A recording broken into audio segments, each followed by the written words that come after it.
आदाब नाजरीन, मैं मोहम्मद तजम्मुल अली खान का इस्तकबाल है। आज हम आपको ब्रेकिंग न्यूज़ में बताते हैं कि वक्फ बोर्ड के सीईओ जनाब असदुल्ला के ताल्लुक से जो सिंगल बेंच का फैसला आया था कि उन्हें फौरी तौर पर रिमूव किया जाए, लेकिन हुकूमत ने उनके हक में उसके कोर्ट के फैसले को चैलेंज करते हुए डबल बेंच पर इसकी अपील की। लेकिन डबल बेंच के फैसले ने इन्हें डिप्टी सेक्रेटरी कैडर का ना होने की वजह से रिमूव करने के सिंगल बेंच के फैसले को फौरी तौर पर मनसूख कर दिया है। अर्लियर यानी कि पहले जस्टिस नागेश भीमपाका राव ने असदुल्ला को रिमूव करने का पिटीशन दिया था, उसके बाद में और लियाकत अली हुसैन को कंटिन्यू करने के ताल्लुक से जजमेंट दिया गया था। लेकिन यहाँ पे काबिल गौर बात यह है कि justice division bench of justice Abhinand Kumar Shavili and justice Tirumala Devi Reddy ने इस को हियरिंग करते हुए इन्हें फौरी तौर पर अपने ओहदे पर कंटिन्यू रहने का ऑर्डर पास किया है। इसके साथ ही वक्फ बोर्ड के अंदर एम्प्लॉइज में खुशी की लहर दौड़ गई है, लेकिन इनके मुखालिफिन के ऊपर एक बहुत बड़ा कोर्ट का तमाचा पड़ा है। हकीकत इसकी अगर हम गौर करें तो वक्फ बोर्ड के इन सीईओ साहब असदुल्ला साहब को, जो एक बेहतरीन ऑफिसर हैं,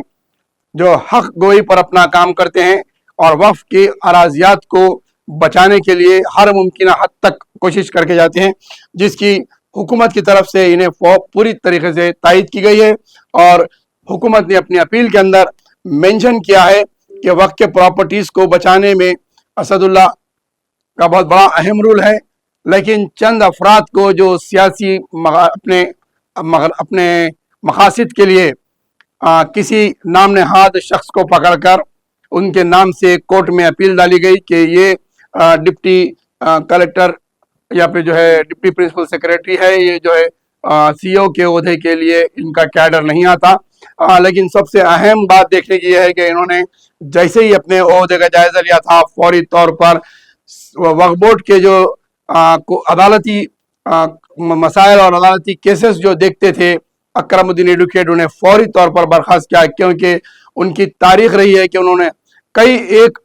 केसेस जो है वक्फ बोर्ड के हारे हैं। तकरीबन कोई 1000 के केसेस, करीब केसेस 1200 केसेस जो है उन्होंने हारे हैं और वक्फ बोर्ड को बड़ी नुकसान से पहुंचाया है, जिसको फौरी तौर पर उन्होंने हटाया है। इसके बाद ही वक्फ बोर्ड के में जो है एक नई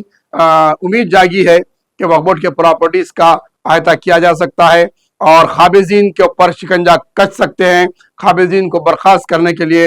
असदुल्ला जैसे सीईओ का वक्फ बोर्ड में रहना बहुत ज़रूरी है। लेकिन वक्फ बोर्ड में हर वक्त वक्फ बोर्ड पर कोई भी जो है हक गोई और वक्फ के अराजियात को जब बचाने के लिए कोई शख्स ऑफिसर आता है तो नाम नहाद शख्सियतें और जो है माफिया जो होता है,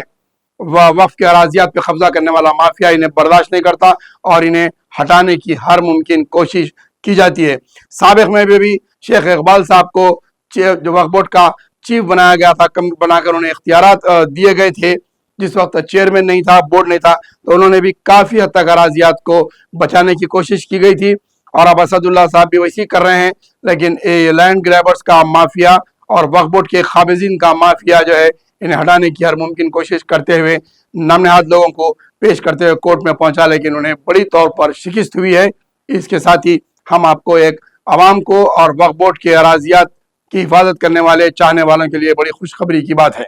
मैं Mohammed Tajammul Ali Khan news 1 live TV पर आपको एक खबर पेश कर रहा था। हमारे चैनल से जुड़े रहिए और हमारे चैनल को देखते रहिए। ऐसी आपको लिए हम अहम और ख़ास खबरें लेकर आपके सामने आएंगे।